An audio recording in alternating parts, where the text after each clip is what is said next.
Good evening and welcome. I'm Chava Samuelson and I'm Regents Professor of History, Irving and Miriam Lowe Professor of Modern Judaism, and the Director of the Center for Jewish Studies at Arizona State University. Last Thursday, I wanted to wish you all a Happy New Year as we launched the new semester of Jewish Studies public programs.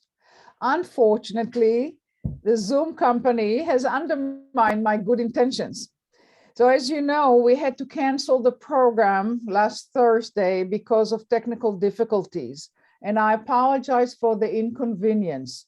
I hope it wasn't too disruptive. I shouldn't be too critical of Zoom since it has enabled the Center for Jewish Studies at ASU to hold public lectures, research conferences, and meetings to do it all virtually during the past 2 years of the pandemic. So we should all be grateful for that. Although we expected that by 2022, the pandemic will subside, that has not happened. So Jewish Studies will continue to offer events virtually during the semester, and we have a very full program for the coming semester. I hope you will continue to attend our events and learn with us about Jewish history, culture, and religion. We are opening the spring semester with a series of 3 lectures, The Rabbis That Shaped Jewish History. The rabbinic movement from the 1st to the 7th centuries created normative Judaism, whose major documents, the Mishnah, the Talmud, and the Midrashim, framed Judaism as a comprehensive way of life.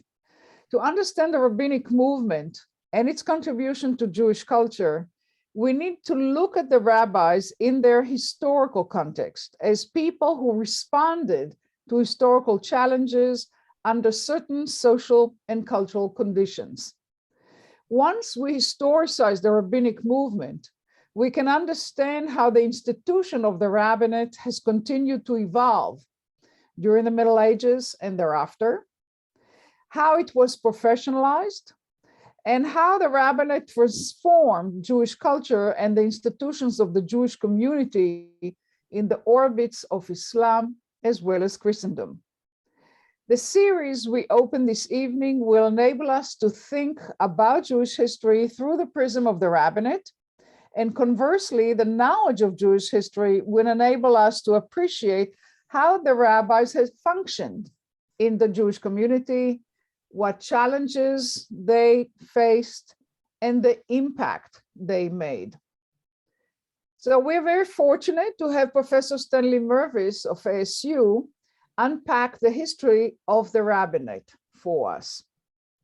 Professor Mervis is Associate Professor of History in the School of Historical, Philosophical, and Religious Studies, and the Harold and Jean Grossman Chair of Jewish Studies.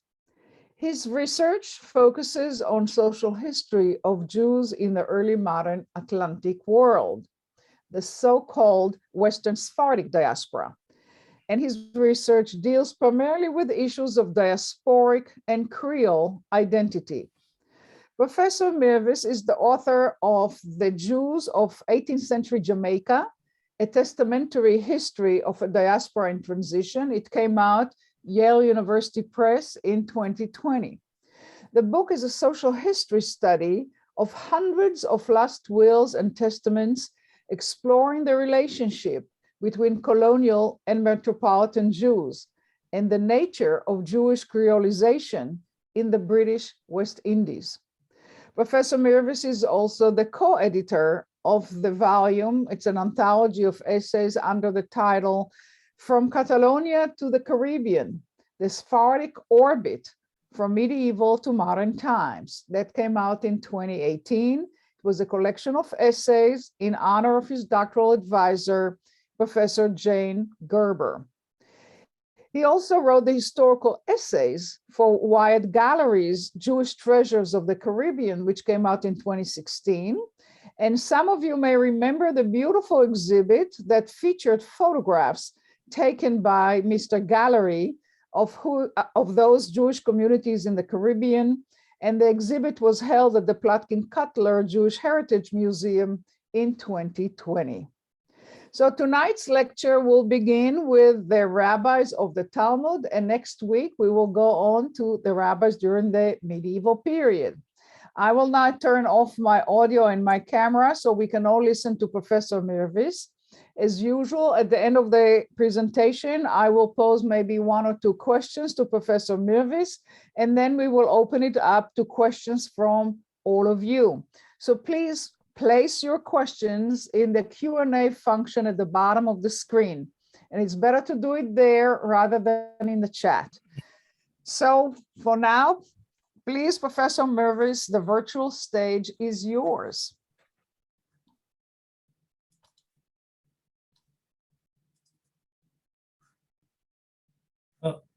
Thank you very much, Chava, for that introduction. And I share your, oh, whoops. This is, I'm sorry, this is swap displays. Okay. Chava, you can see the PowerPoint well? Yeah, yes, I can see the PowerPoint. Oh, great. But we're starting in the wrong slide here.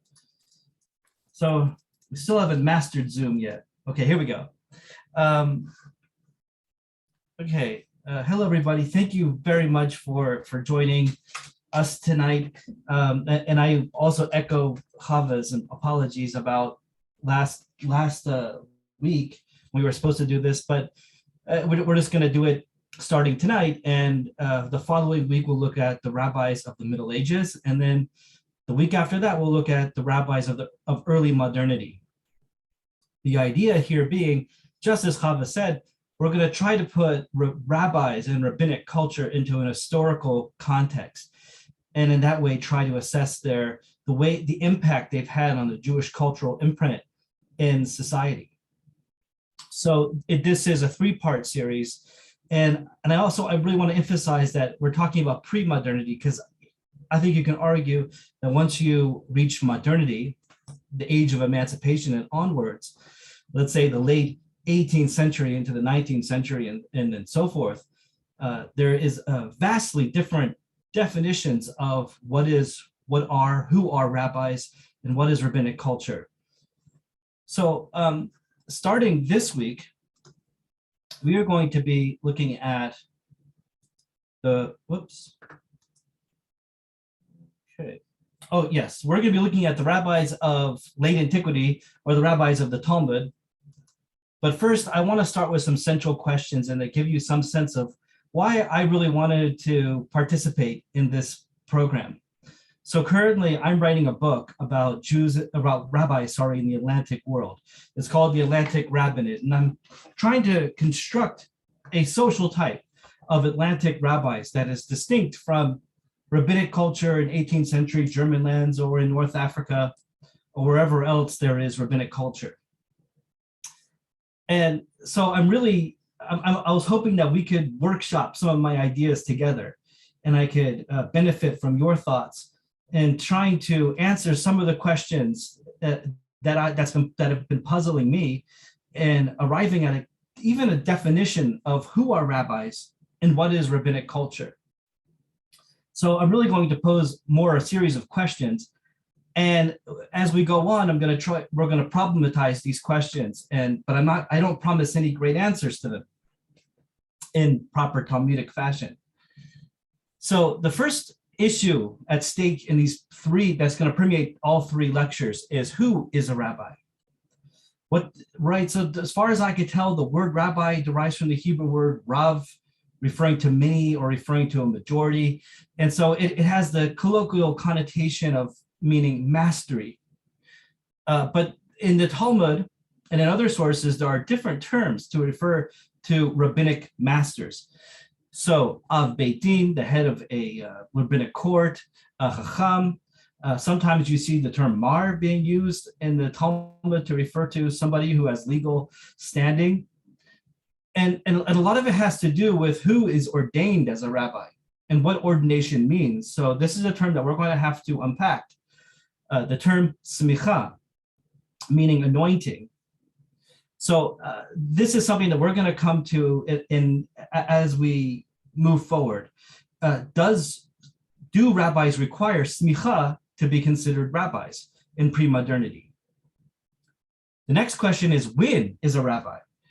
So I think we could all agree, as Chava said so rightly, that we're talking about a diasporic existence here, a post-temple, an exilic office that perhaps is rooted in the Herodian period, Pharisees, and this is something that we'll talk about today, but it's something that is after the temple. Rabbis are involved in the process of reconstructing Judaism in a world without a temple, in a world where the Judaism, as defined in the Bible, can no longer apply without a sacrificial cult. So it's clear that rabbis are something that come into play in Jewish history in a period without a temple. And the question I want to pose here is, how does that role change over time?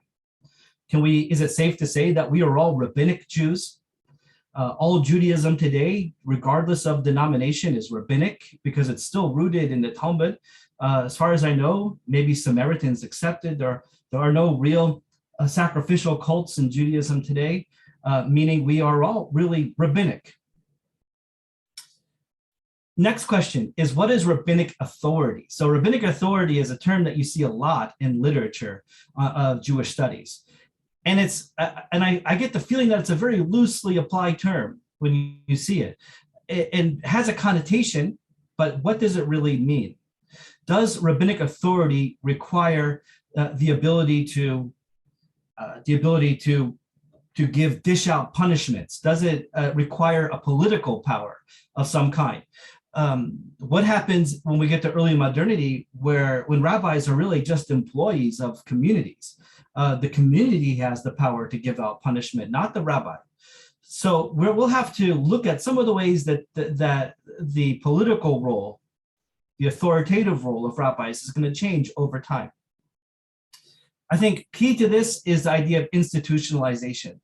Do rabbis require an academy? Do rabbis require some kind of group, a kloitzen, like the kloitzen of Poland, of the old Kabbalists there, something like that, in order to have rabbinic authority? Or can they be independent solo practitioners, so to speak, lone voices?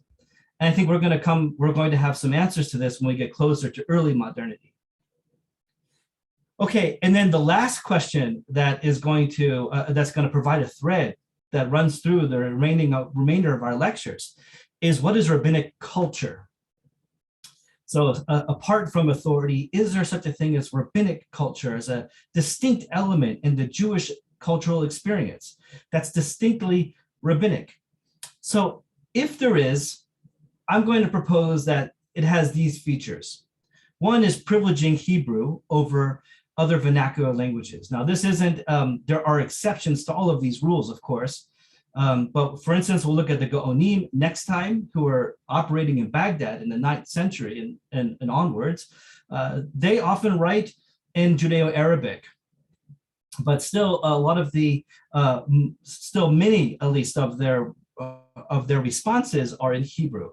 At least in antiquity, it's clear that the rabbis are privileging Hebrew as the language the language of expression for Judaism. And as we get to early modernity, Hebrew is really the language of exchange. It's almost exclusively a rabbinic language.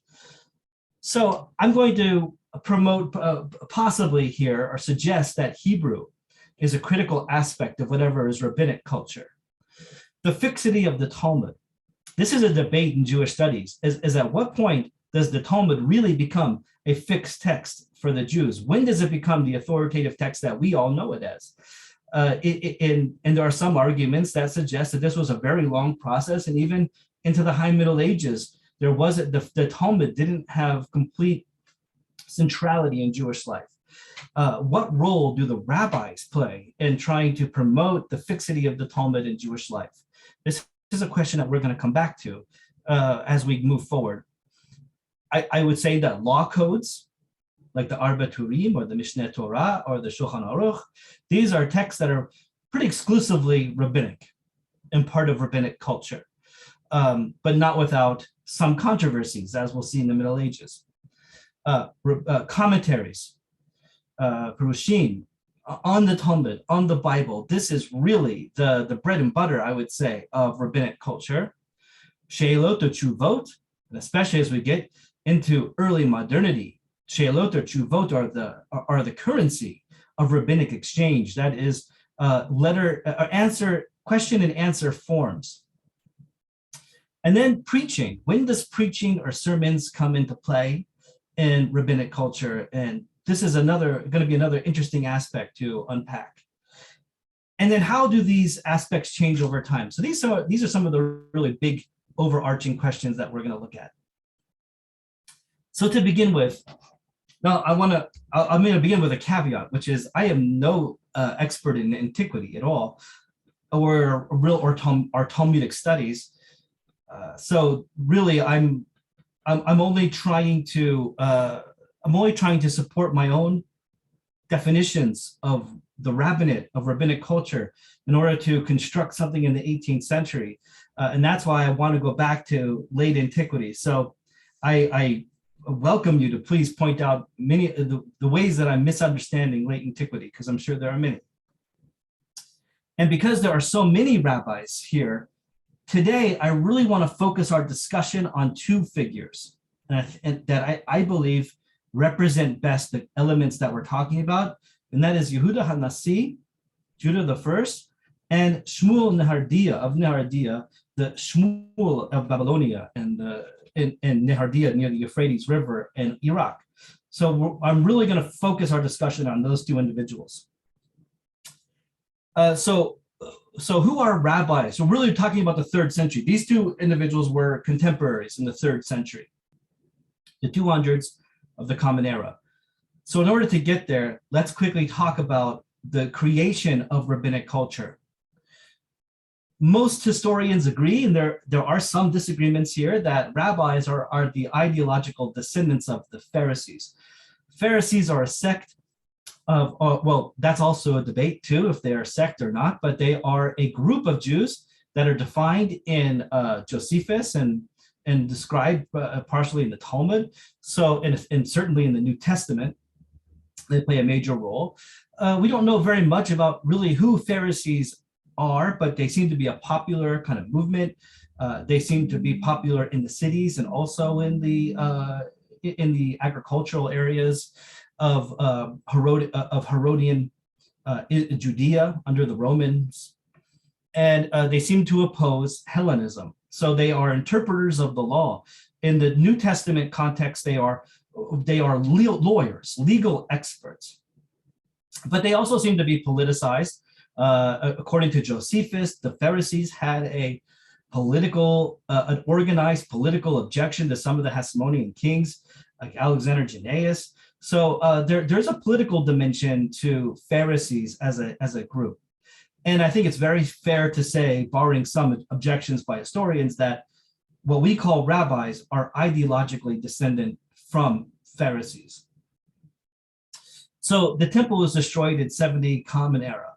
At that point, there are no more temple sacrifices in Jerusalem, and therefore Judaism, as described as a priestly religion defined by the book of Leviticus, it no longer can exist in that way. And almost immediately you have efforts to reconstruct Judaism or to preserve Judaism and ensure its survival in a post-exilic or post-temple period. This is a generation that is referred to as the Yavne generation. This is because of a legend in the Talmud that Yochanan ben Zakkai, this is a legend that's told a little bit differently by Josephus, but Yochanan ben Zakkai asked Vespasian, the Roman emperor at that point general, to relocate the center of Jewish life in Yavne, which is just slightly to the west of Jerusalem, so very central in Roman Judea. This is when you really can start to talk about the rise of a rabbinic class. Several years later, there's an attempt again, a messianic movement, potential messiah. Bar Kosiba, called Bar Kokhba, the son of a star, arises. He has messianic potential.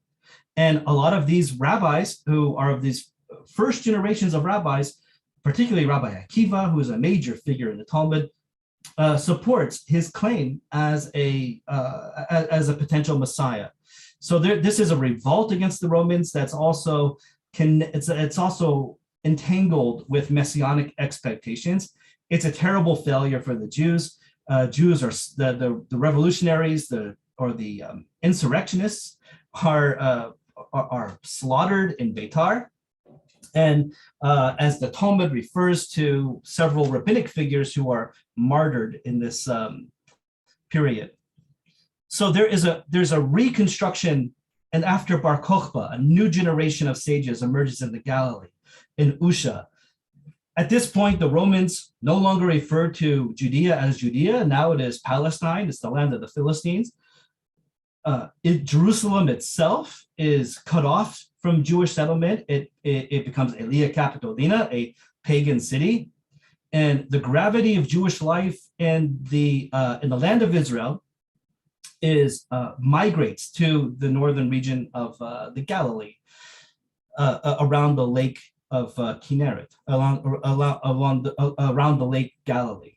Okay, so here's where you have a consolidation of rabbinic practice and the rise under the Usha sages of a patriarchate, someone who would be someone who could be a political leader for the Jews, recognized by the Roman imperial authorities, and someone who also has a messianic implication himself, someone who is descendant from someone who's a Tzemach David, like a descendant of the seed of Jesse, of the Davidic dynasty. This is the Nasi. And so you have the creation of a patriarchate. Now this exists really by virtue of Roman support. And the Nasi has the prerogative to decide calendrical decisions in order to fix the calendar, which had before been the prerogative of temple priests, now becomes the patriarch. Temple priests have been relegated to a back seat in the vehicle of Jewish history. Now without a temple, they have no real function. So there is a shift in authority. And here's where rabbinic authority comes from. The idea that first and foremost, the priests are no longer the central functionaries of Jewish life. So there are other resistance. There's other resistance to the rabbinic class and its assertion of authority. Many of the agricultural settlements, people who are the wealthy landowners, refuse to recognize another authority other than their own economic authority. I'm sorry, I'll try to get this going here. I just threw the baseball, but it didn't work. Hold on, I'm gonna turn the light back on. Okay, there we go. I apologize for that. We need to get longer sensors here. Okay, so there are other pockets of resistance to the rise of a rabbinic class. And one of the big questions in this period is what happens to the Sanhedrin, the great body, the legal body of Jewish life that had existed in the Second Commonwealth. It's clear that something like a Sanhedrin is reconvened in Usha. It's not even certain that they call it a Sanhedrin. It's one thing for sure, if there is anything like a Sanhedrin, a deliberative body to judge Jewish cases based on halakha, based on Jewish law, if it exists, it's in a much diminished way than it did in the Second Commonwealth before the temple was destroyed. Now, one of the great pieces of evidence, archaeological evidence, of the emergence of rabbis as a class, as a distinct set of individuals with a very clear type of culture and identity and function, is found in the necropolis of Beit Sha'arim, a place that I really like to visit, and you should try to visit too if you haven't already. It's easy to get lost in the catacombs there. So, this is what you're seeing in this image here, is the catacombs of Beit Sha'arim. Now, Beit Sha'arim is a Galilean city and it is almost exclusively Jewish as far as we know. And that's unlike other Galilean cities that also have pagan Roman populations. So it really seems to be the seat of rabbinic culture. Now, there are 24 separate catacombs identified in Beit Sha'arim. And people with the title Rabbi, Resh Bet Yud, are buried in only two of these, only two catacombs. So that tells you that they are a kind of separated class, right? And there's 26 of these people with that title.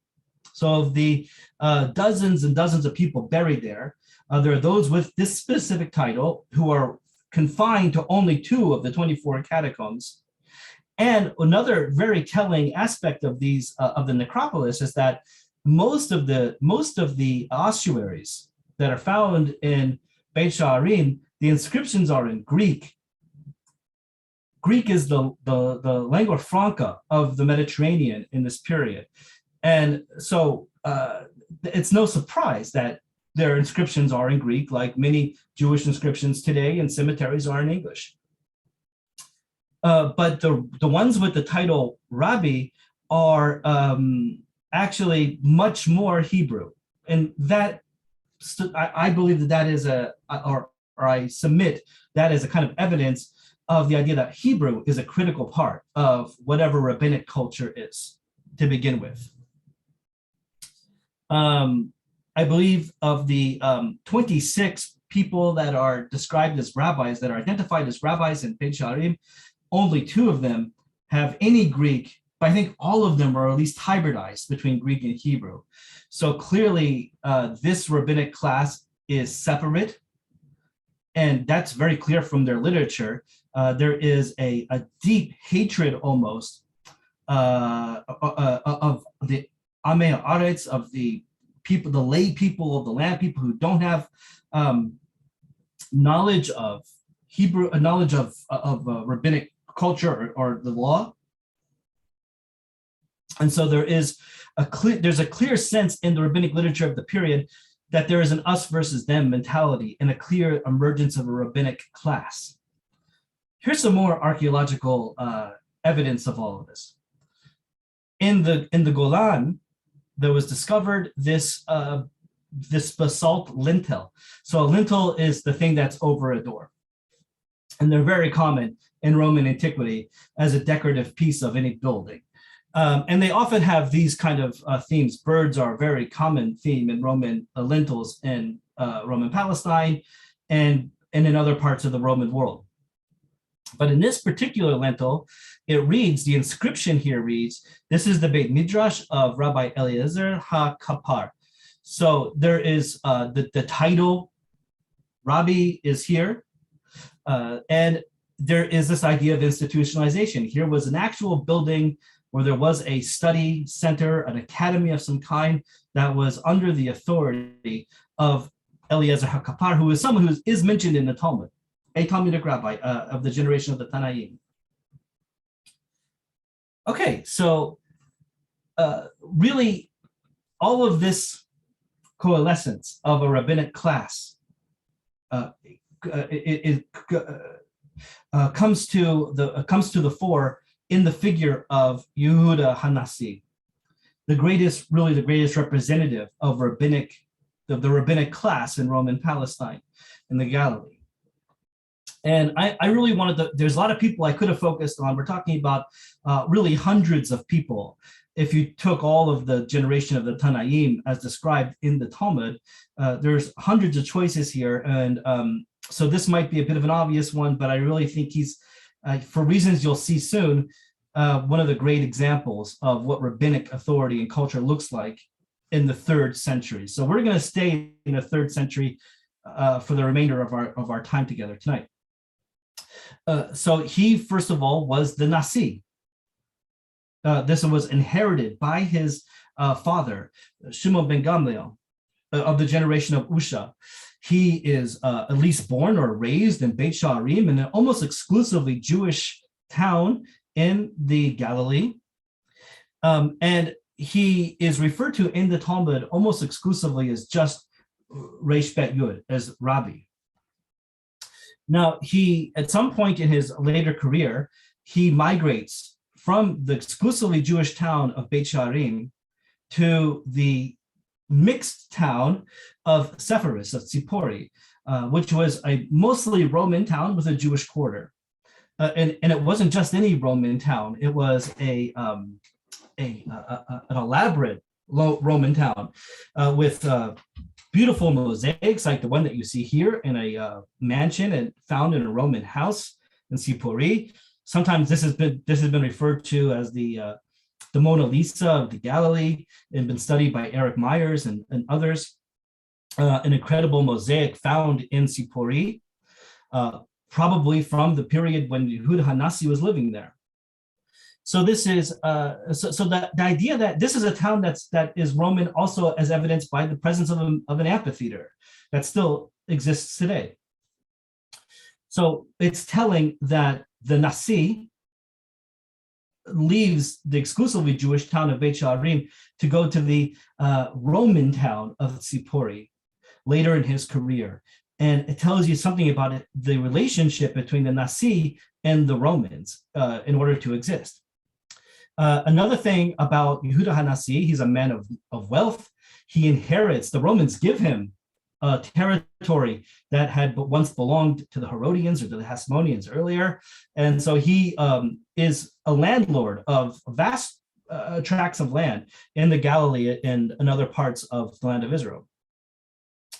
And in one part of the Talmud in Sota 49b, there's this discussion about whether or not you should learn foreign languages.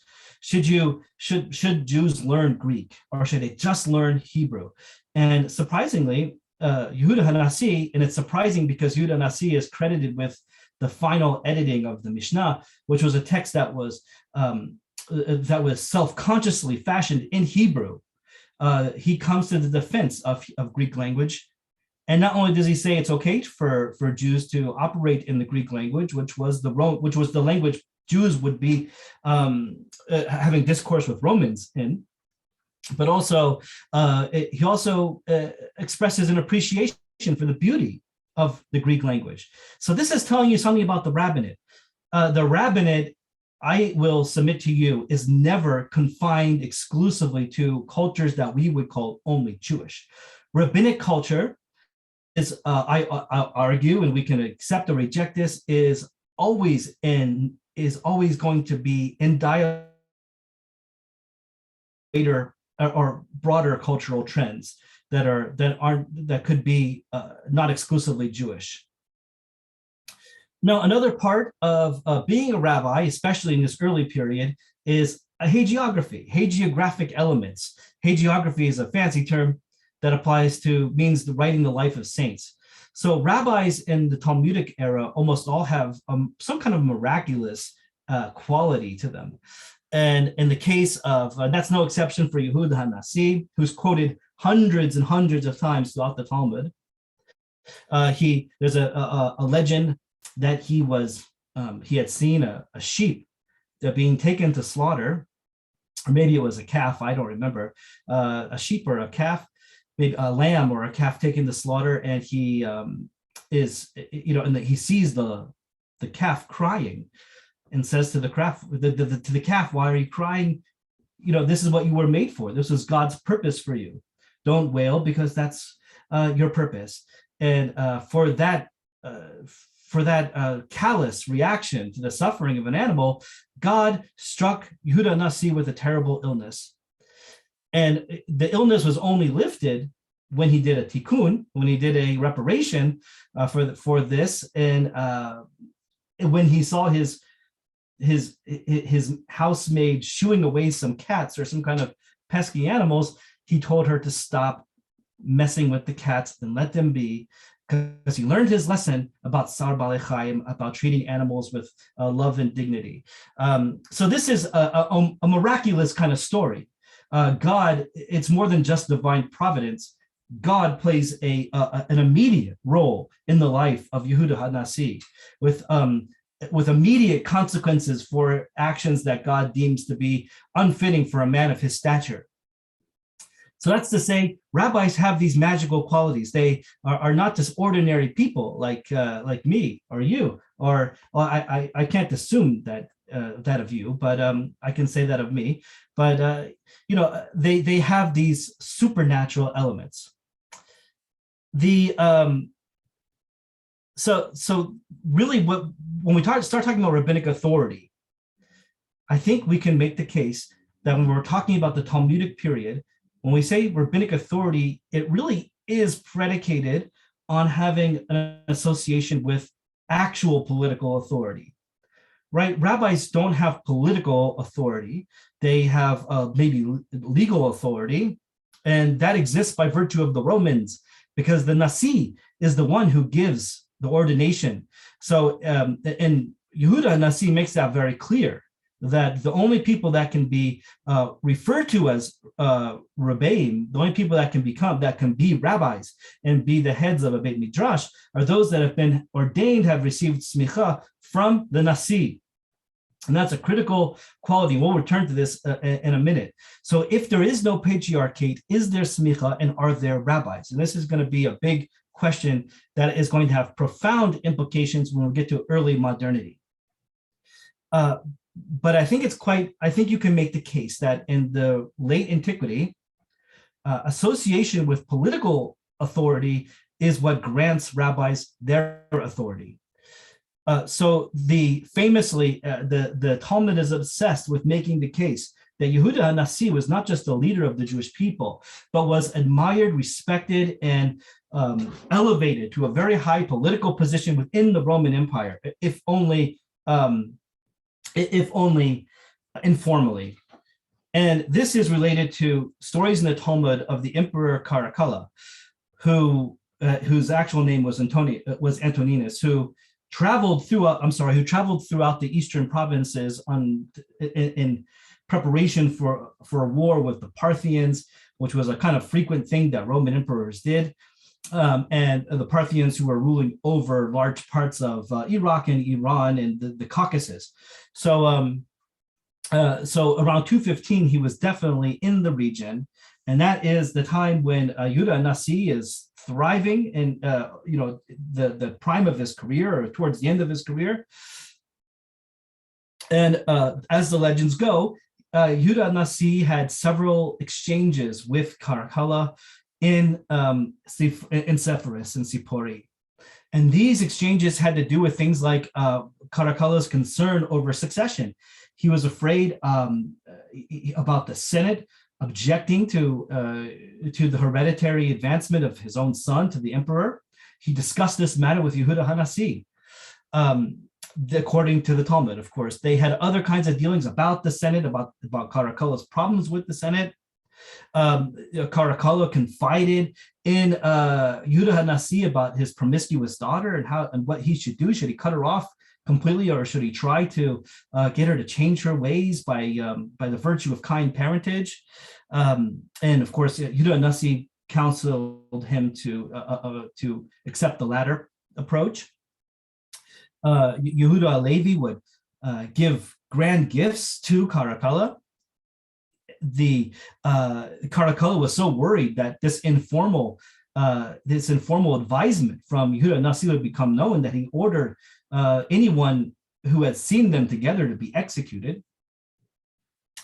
And there's even one story, and this is really important in the political context, that he prostrated himself at one point to Yehuda ha-Nasi in recognition of Yehuda ha-Nasi's grandeur and greatness and genius.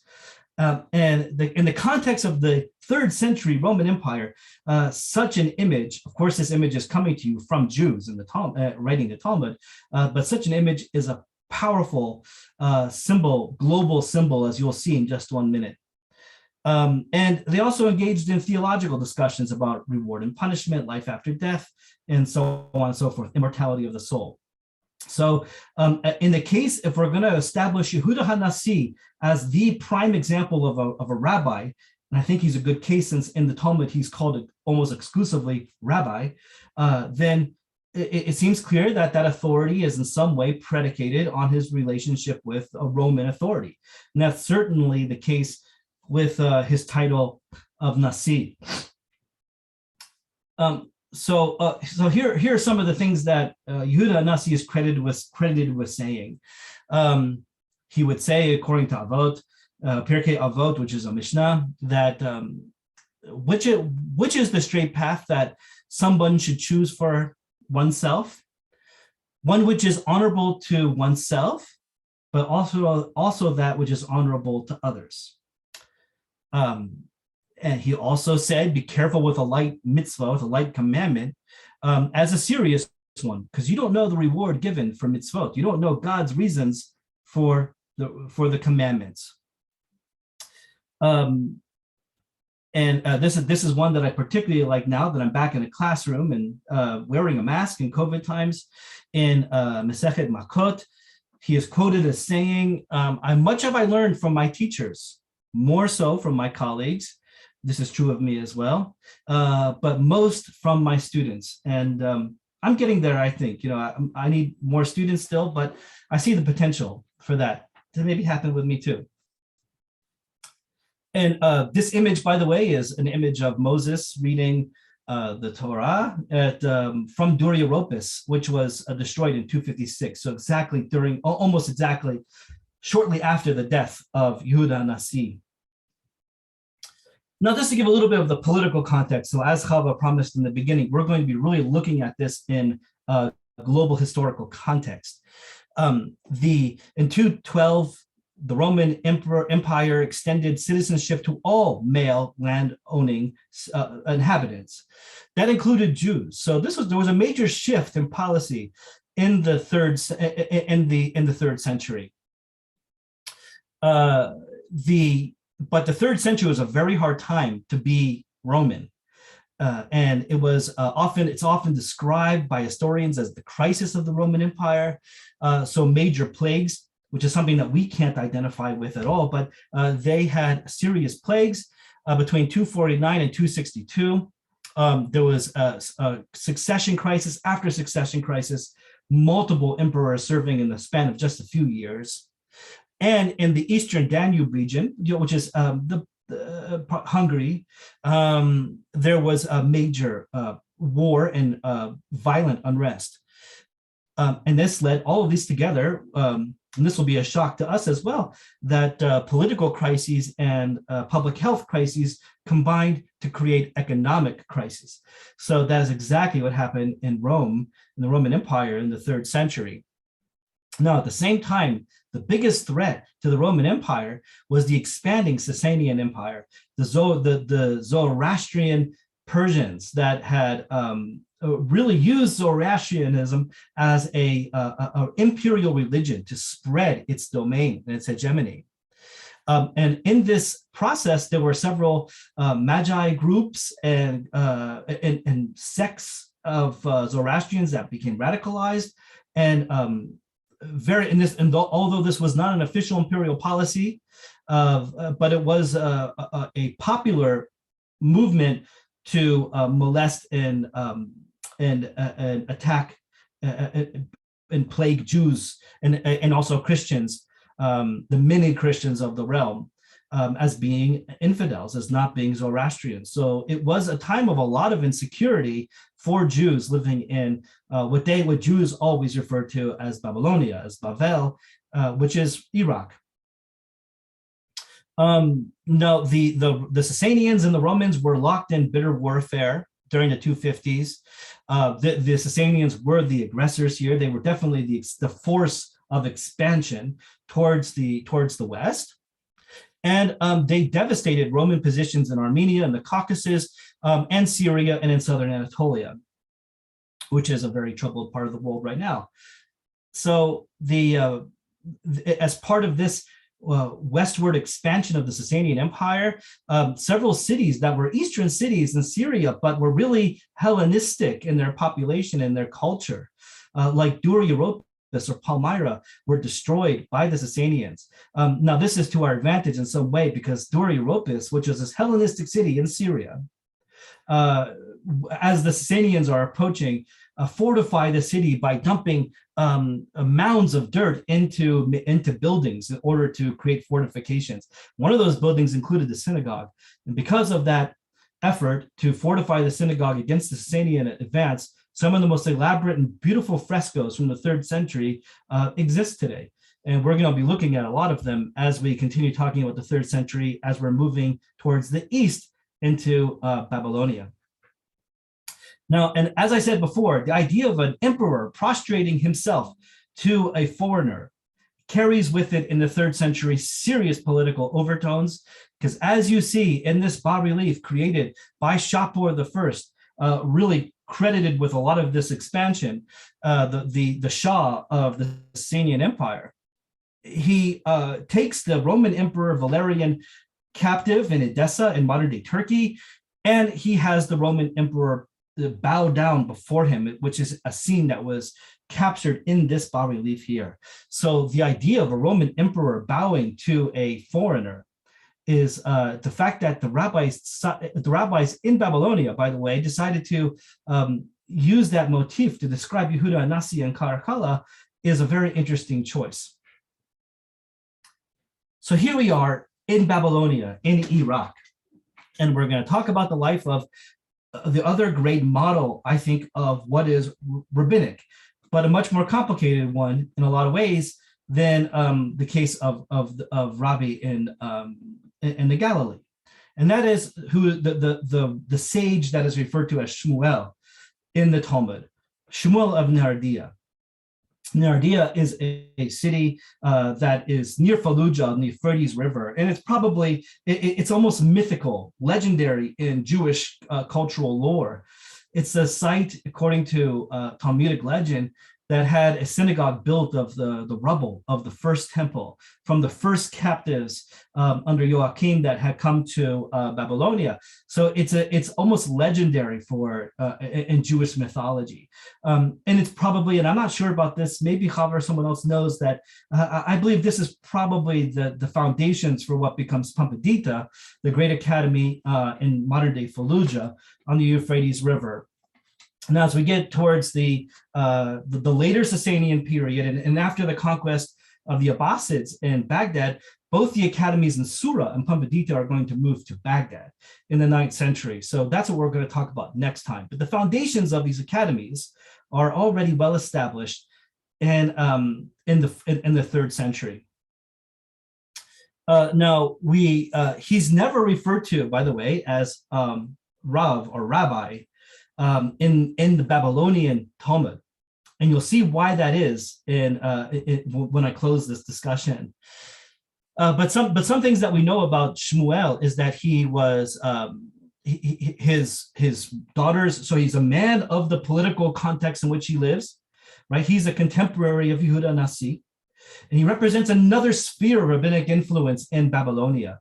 His daughters were taken captive in the wars between the Romans and the Sasanians, and this war between the Romans and the Sasanians is also called up again when he learns about the destruction of the Jewish communities in Mezigat and Anatolia, modern-day Turkey.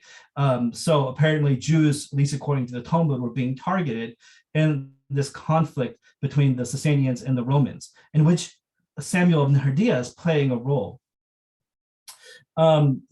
He's not known for his great Talmud well, there is no Talmud scholarship yet, but he's not known for his great learning as much as he is as a great astronomer and doctor. And this is going to raise another question, especially when we get to Sfarad, right?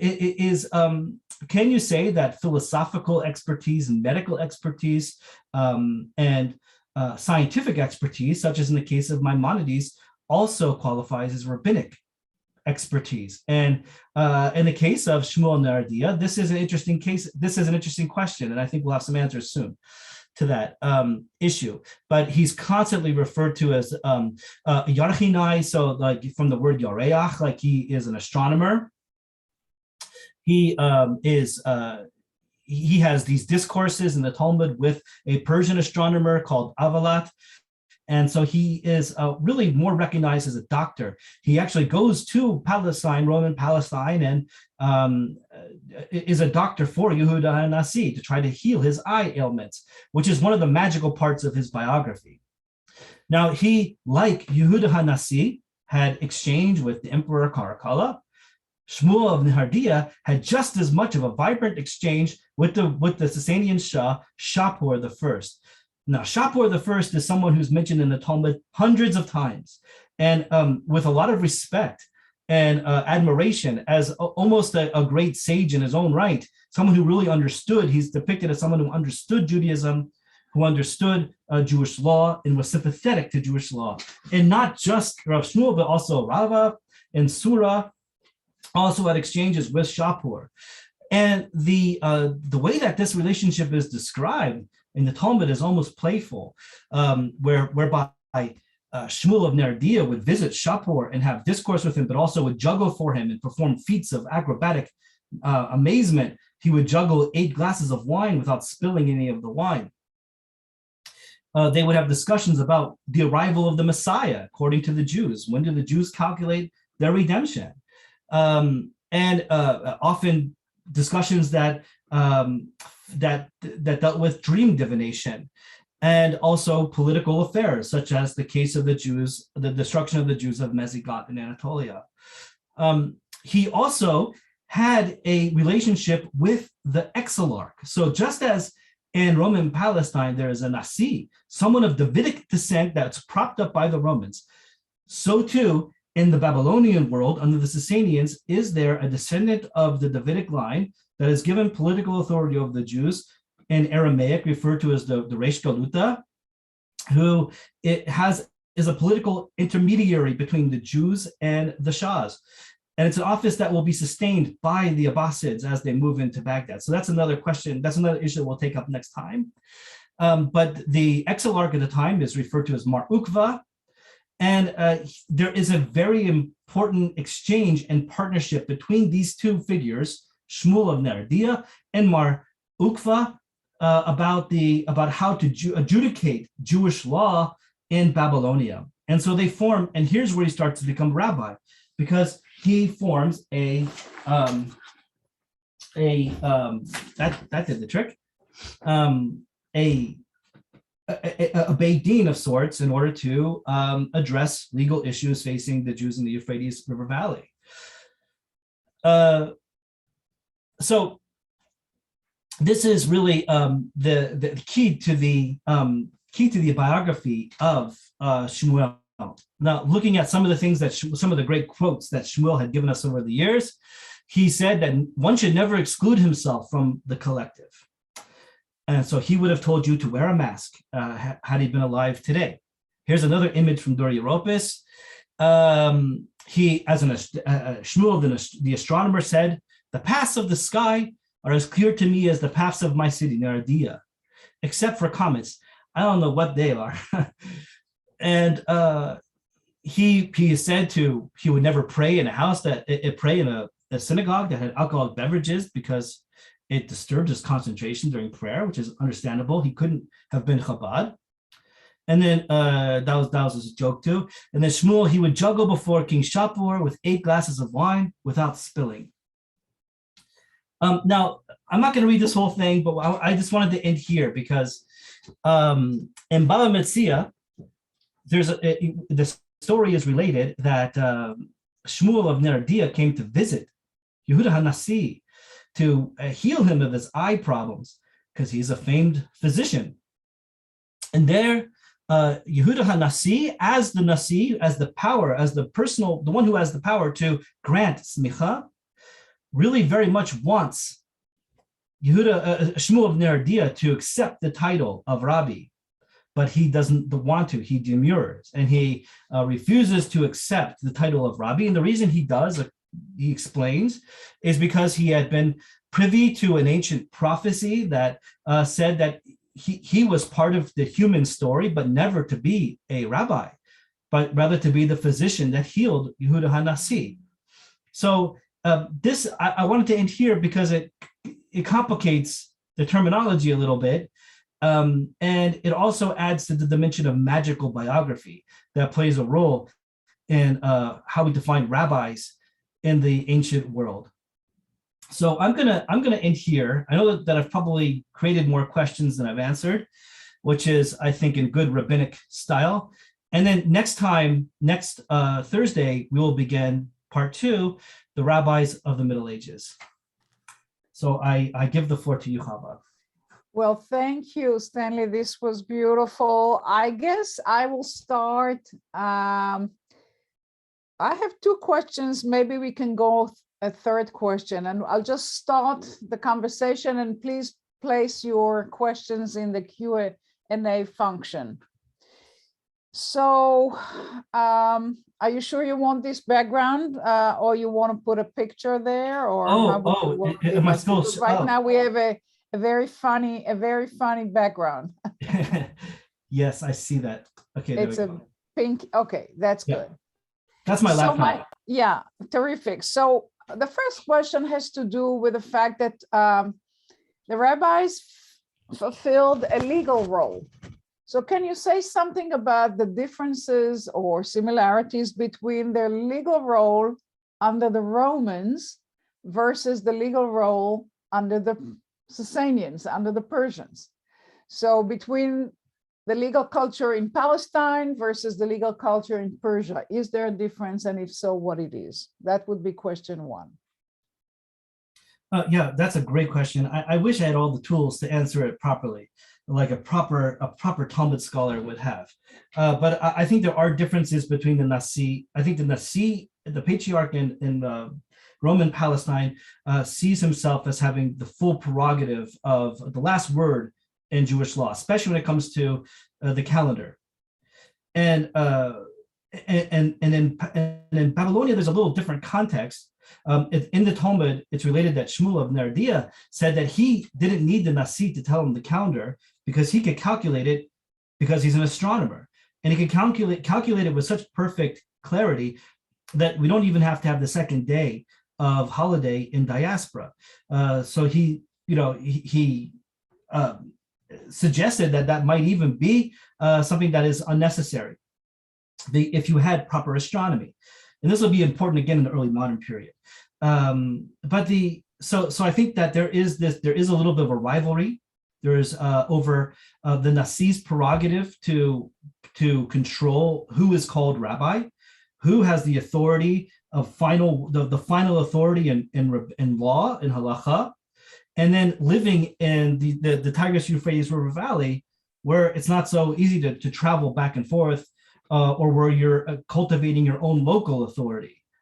But I will say this, something I forgot to mention, Shmuel of Nehardea is credited with the saying, Dina de Mechot Dina, which is the law of the land is the law. So that says a lot about his exchange with Shapur. And I think it says a lot about rabbinic culture, just like the way that Yehuda and Hanasi insisted that Greek was not only okay, but valuable. Shmuel in Babylonia is insisting that the law of the Sasanians has the same force as Jewish law.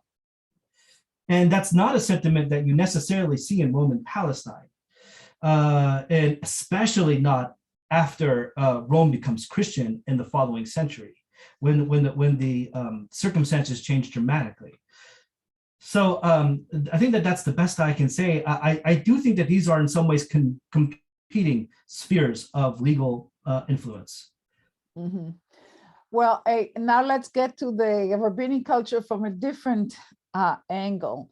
The rabbis are scholars who have, in the institutional setting is the academy.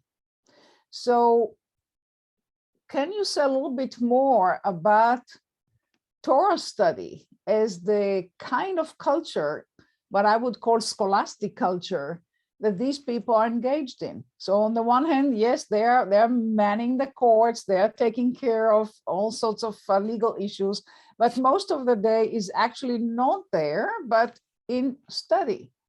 Yeah. So can we unpack that a little bit? To the best of my ability. Again, saying that I'm not an expert in Talmud studies or in late antiquity, but yeah. So the legend goes is that it may have been Shmuel or another Babylonian sage, his father, I think perhaps, who brought back a manuscript of the Mishnah from the Roman Galilee. So Yehuda Hanasi is credited with the final editing of the text that we know as the Mishnah. The Mishnah is a Hebrew text in 6 different orders that is not a law code, but it is a book purely of law. So it describes what is the law of the laws in the Talmud, and the laws of the temple period, in addition to the agricultural laws of the land of Israel, and also family purity laws and ritual laws. But it preserves the dialectic, as you're saying, of this rabbi said this, had this tradition, this rabbi had this tradition. But there is no homiletical elements to the text that we know as the Mishnah. And the legend is that in this period, in the 3rd century, so before the major composition of what we know as the Gemara, which is what forms the Talmud, which has homiletical elements to it. Before that, there was manuscript of the Mishnah circulating in these Babylonian academies. So that suggests that there was the interest in learning the Mishnah, this rabbinic text from the Galilee, and also inserting their own elements to it, their own tradition. So there's a rabbinic text called the Baraita, the Rebbe Shmuel. So it's a texts that are from the generation of the Mishnah that are credited to Shmuel of Nehardea. So they're trying to assert their own learnings, their own rabbinic traditions into that coming from Roman Palestine. So that suggests that that learning the law in a non-homiletical way might be what defines the type of learning that's done in the academies in this generation. But in Babylonia, you have the emergence of a much more refined form of study, which marries legal elements to homiletical elements over the next couple centuries. So over the course then of the 300s and 400s, you'll have the compilation of the Gemara, which is a much more sophisticated text. That's really almost exclusively a Babylonian intervention in the kind of learning that's coming from the Roman Galilee, and a much more expansive discussion that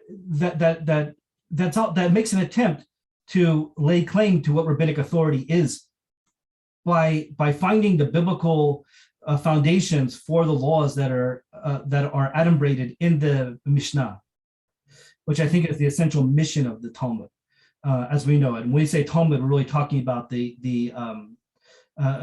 Mishnah and the Gemara, these two texts put together as one kind of entity. So I think that's the best I can, and this work is being done in 2 separate academies in the Tigris-Euphrates River Valley in Sura and Papadita, which is modern-day Sura and modern-day Fallujah. So in a sense, if I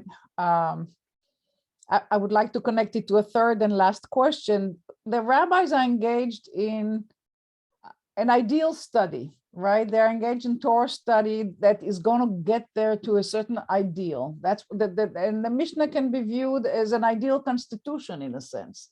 An ideal, it's the temple is now destroyed. Now let's figure out how we remain Jewish without a temple, and we can create a certain kind of an ideal world which will exist maybe in the remote future, right? That's what the Mishnah is trying to do, create an ideal reality. I would like to connect that with the notion of, as you talked about, magical biographies. The rabbis are treated as holy men. And then stories about miracles and their miraculous activities is all part of this ethos of the holy men. So can you say something about the rabbi as a holy person? Yeah, I agree. I hadn't even thought about that. That's why I'm so happy we're having this kind of exchange, because I really wanted to benefit from everyone's expertise in this topic. But I agree with you that the Mishnah is a text that is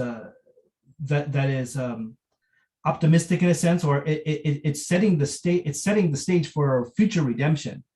Why bother with the laws of the sacrifices? Why bother with the agricultural laws if there's no intention of once again having a commonwealth?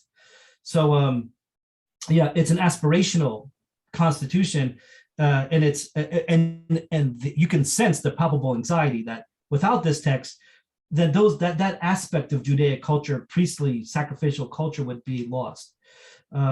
So yeah, I think that that's all rolled in, and I think that the rabbi is a holy man. And I think that this is going to become really important when we get to the early modern period, because we're going to see what we think of as rabbinic authority becoming undermined by the idea of the holy man, by the idea of someone who has magical ability or other subversive access to other types of knowledge that aren't within the Talmud. But in this period, gives the rabbis authority to mediate the word of God and to also do the unthinkable, which is to create, take a law which is identified as an oral law and turn it into a written law code, a constitution. So in doing that, I think that they need to find credibility. They need to assert their credibility. And one way is to marry what they're doing to the Bible itself, but also these magical elements. Yehudah ha-Nasi is not just a guy. He's a guy that if he shows the slightest bit of disrespect to an animal, God's going to personally afflict him with an illness, because God has a personal stake in the life of Yehudah ha-Nasi, much more so than the rest of us people. So I think that gives him a kind of puts him on a level that gives him the authority to do this kind of work and reconstructing Judaism. Because without it, if he's just a man, who is he to tell us what the Bible ought to be without a temple? All right, let's open it up to questions from the audience. And yeah, I'm looking at the chat, and I'm wondering if I'm seeing the wrong thing. No, you have to go Q&A. to the Q&A. Oh, Q&A. I Q&A. got you. Yeah, I've been spoiled because we have wonderful help here, and Lisa, who often does this. Okay, so we have 3 comments. Okay, really interesting. So Davida says that there's some debate whether or not sacrifices really ended so abruptly after the temple was destroyed. And the other point is not just that rabbis were, I would say, almost guardians of the Hebrew language, but also they were scribes. They had to actually write these things down. So in doing that, they had to memorize biblical literature and also be able to write rabbinic literature. So I fully accept those things. I'd be interested to know more about a tradition that the sacrifices didn't end abruptly after the temple was destroyed. I find that to be believable. I find that to be believable, especially like if we're going to go way back in history, like to the 7th century before the Common Era. It was clear that in like the reforms of Josiah that the kings of Judea had to enforce sacrifices only in one place. So, for them, it was already a struggle that to make Jerusalem the prime place of God's dwelling on earth, because there were so many other, more tribal affiliations and other local altars. So, that's going way back into the biblical history, if there's such a thing, but into the biblical narrative. Yeah, I totally would believe that there was some sacrificial cults that may have outlived the temple, but I personally have not read that, so I can't say where I might have heard that. So I'd be interested to know more. Wendy asks, wasn't knowing and encouraging knowledge of different languages a function of assimilation and necessary for survival? I agree with you entirely. That yes, like when Yehudah ha-Nasi is extolling the virtues of Greek, and Shmuel of Nehardea saying Dina de Mechot Dina, that the law of the land is the law. Like these were survival mechanisms. It's a recognition of the diasporic nature now of Jews. Jews no longer have a commonwealth. It was even questionable if they did in the Herodian period.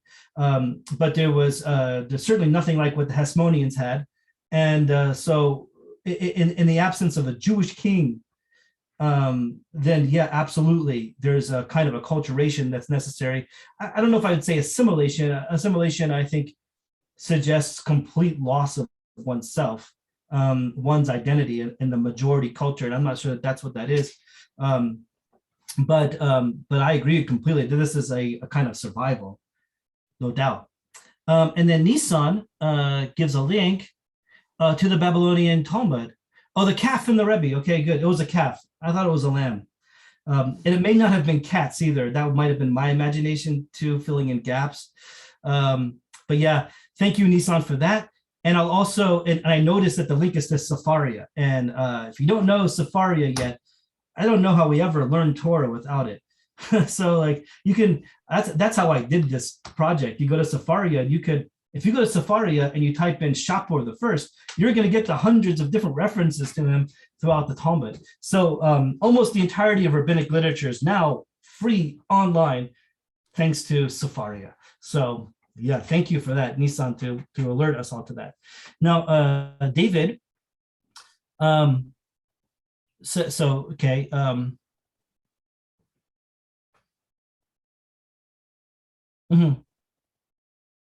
I'm reading, so okay.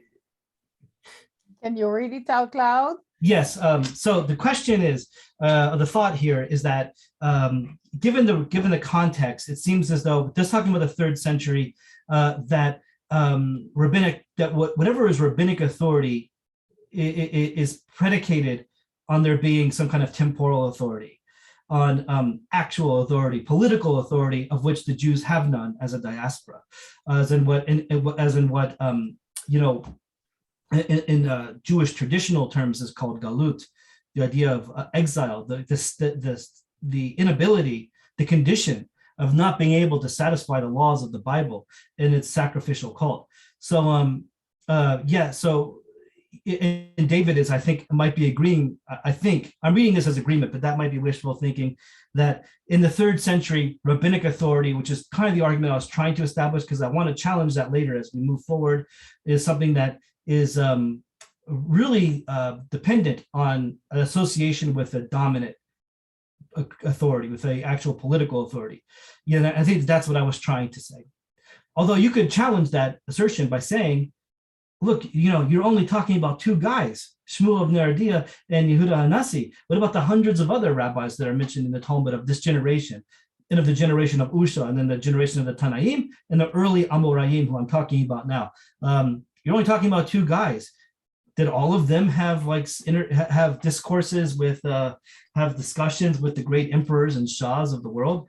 And of course not. Some of them did, like Rava, who was Shmuel's contemporary in Surah, but I think you could say that it's not a precondition to have rabbinic authority to have an exchange with a political authority. So I think that would be the argument against what I'm saying. So with halacha ki Shmuel bedine, okay, I got you. Be considered as giving him some authority in civil halachic matters. So I think Nissan is asking about dina machot dina. I could be wrong. As giving him a halachic authority in civil matters. I think that is not exactly how it's meant. I think that the instinct for Jews in this period, as in later periods, is to keep civil affairs in-house and measured and mitigated by the laws by Jewish law, by halacha, and not take civil matters to non-Jewish courts. But he may be talking about capital type of cases and other things where I think that the instinct for dina de mechut dina is not to violate the laws, civil laws based on Jewish laws, but not that it has precedence over Jewish law. But you can't use Jewish law as a precondition to violate civil law. So that's my understanding of it, and that's a survival. That's survival, and Jews don't always do that. Jews don't always do that where they live. In Suriname and in Jamaica, they had to get special dispensation to marry their cousins, because in the Christian world they can't do that. So that's just an example out of a hat. But dina de mechut dina is a challenging principle for Jews in a lot of ways. So David Goddess says, why have I never heard of the Sasanians? I don't have an answer for that, but you should start reading now. Like, now that you've heard of them, you will not be disappointed. Once you crack the cover of that book, it is a deep history of like how much was Zoroastrianism a part of the Achaemenid Persians, or how much did the Sasanians create it? What was the Sasanian relationship to the Christians of the realm? Were they creating Christian diasporas? The relationship with Jews is absolutely fascinating, with other ethnic groups like Armenians, who were a lot of the rulers of the previous Parthian Empire. So yeah, Sasanians are a major global empire of critical importance. So if you've heard of the Romans, you should hear about the Sasanians too. I just and David, I just would go to your college history professor and maybe rebuke him or her for not telling you more about Sasanians. And Nissan adds, this was a wonderful discussion. Thank you very much for joining. Nissan says it was nice. Rabbi Ahuva Lowenthal, did the Chazal think that in Gemara they were explicating Torah in a neutral way, or did they acknowledge spin? An example is the stubborn and rebellious son, and how the rabbis made stoning him practically impossible. Right. So the Ben Sora Moreh, which is so what you're referring to is a condition in the Bible that's impossible to fulfill in reality. So the rabbis are relying on that. So the question is, did they acknowledge a certain amount of spin? And I don't think that they had to, because the rabbis are claiming that they are the beneficiaries of an oral law, that they are, and we'll talk a lot more about that next time. We talk about Go'onim. The Go'onim are going to create lineages directly from God to Moses, to Joshua, to the men of the Great Assembly, to them, right? So there's no broken chain. There's a Shalshelet Kabbalah. There's no broken chain between them and God himself. So I don't think that the rabbis are saying that, acknowledging this as any kind of spin. I think that the rabbis see this as an absolute truth of an oral tradition that they've inherited. But look, a lot of these Rabbi Ahuva, there's a lot of things here, that aspects of the Bible that are impossible to fulfill without rabbis. The Bible tells you to put totafot beinenecha. So what is that? Right, so the rabbis have to tell you that that's leather straps that you put on your head, and how you do it. The Bible says don't eat a treifa. That's where the rabbis derive the term, derive the laws of shchita. The Bible doesn't tell you to slaughter your animals. The rabbis have to tell you that. Why from the Bible would you think you couldn't eat the sini chicken? Why do you need a slaughtered chicken? Because the rabbis have to create a category of what is a torn animal and what is not. So much of this is why we're all rabbinic Jews today. I mean, all Judaism, despite your denomination, is rabbinic Judaism. It's rooted in the Talmud, not rooted in the Bible. I think you could argue that the Bible and Jewish history, in pre-modern Jewish history, is really just a liturgical text. It's something that's read on a kind of cycle, a weekly cycle, but it doesn't really have any practical implications in how people live their life. That's the Talmud. That's my best answer to that really important question. Okay, Mama K says, during the period you're discussing, did the Jewish community live in separate enclaves, or wasn't that externally imposed? That's a great question. So they certainly didn't live in anything like a ghetto. Okay, so you can disabuse yourself of that, because ghettos are early modern. They're created in the 16th century in Italy. They're exclusive to Italy. The word is Italian, so there's nothing like a ghetto. Now, do Jews live in like an alhama, like in a self-segregated neighborhood? Well, I think the answer is yes. I mean, I don't know of any specific evidence to point to, but it seems to me that the city of Nehardea in the Talmud is only referred to as almost a legendary Jewish city. It's not something that really even has quite an equivalent, like Pompadita becomes nearby. So it suggests to me that there are definite Jewish enclaves in Babylonia, and surely in the Galilee. The Galilee is a Jewish, Beit Sha'arim is a Jewish city, and no pagans seem to live there. And in Sipori, there's a small Jewish quarter, and you go to Sipori today, you'll see here's where you can see these are where the Jews live because there's a mikvah here, mikvahot.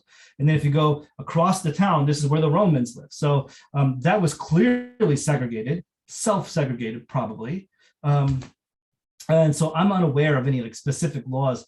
But look, the Jews in Babylonia were facing severe discrimination on a popular level from Zoroastrian radicalists, extremists. So it's to their benefit to want to live in a place that only other Jews live. So my instinct is to say, absolutely, they lived in enclaves, but likely not imposed by any government decree. So looking forward to the next presentations. What is the status of Onkelos, rabbi within rabbinic authorities connected to the Rome? So that's a really good question. I think Onkelos is in the period of the Tanaim. Am I right? I think that's the tradition. He translates the Bible into Aramaic, into the kind of Palestinian Roman Aramaic that's spoken in the Galilee. That's the best of my knowledge. Good question. That's a really good question. I wish I'm going to call up my favorite Onkelos scholar and see what they say. Nissan,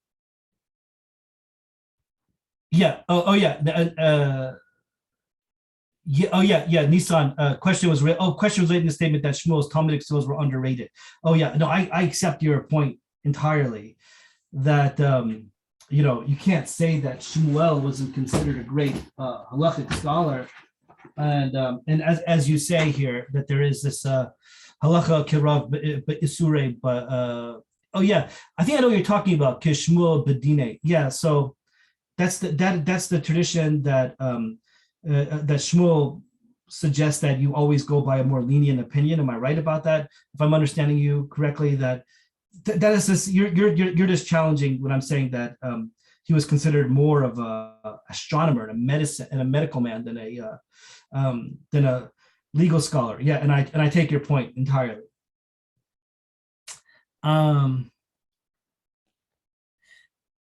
Okay, so Jonathan Forrester writes, but isn't reliance of rabbinic authorities, legal experts, promulgates of what was effectively just the civil law of Jews on non-Jewish imperial authority something we should expect? Ancient peoples' laws and cultures were frequently attached to their bodies and how people saw them, regardless of where they were. I'm reminded of Agobard of Lyon, who as late as the early Middle Ages said, 5 men may sit at a table and be beholden to 5 separate legal codes, Jews included.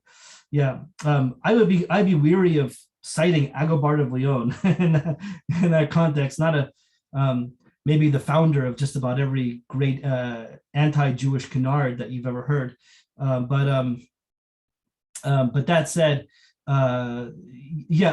absolutely. I think your point, if I'm reading this correctly, is that Jews are not the only religious, or it's certainly not the only ethnic minority, but not the only religious minority with what we Romans would call like a patronomoi, with like a patriarchal law that the Romans recognize as being a legally binding law. Absolutely, you're right. You're right about that. There are many other Roman sects that have that. The cult of Isis, I believe, and other Roman sects that have such standing in the Roman law. And in the Sasanian context, Christians have a lot of the same categorical status as do Jews.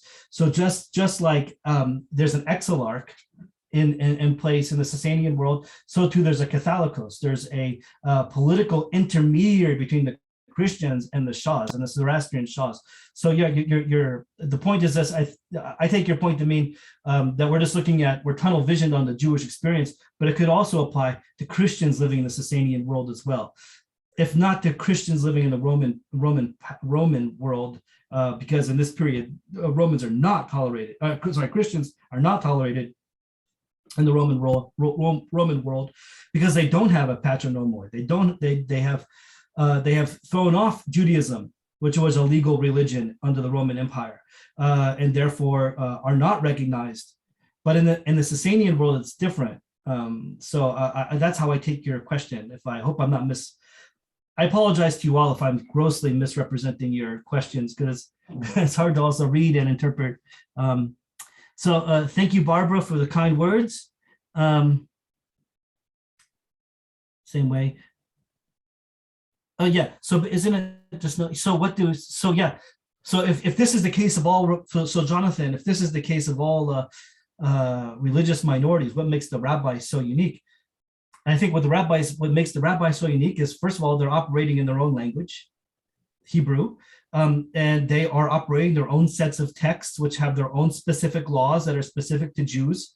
So they're important in a Jewish historical context to understand their influence over Jewish cultural development. And that's why we're interested in them in the Center for Jewish Studies, because and it's true that they share in common features of other minority groups, but we want to understand how do they fit in with almost exclusively Jewish context. What's their role in Jewish history? So that's my best answer to your question. But I do see the value in comparing them to other ethnic and religious minorities.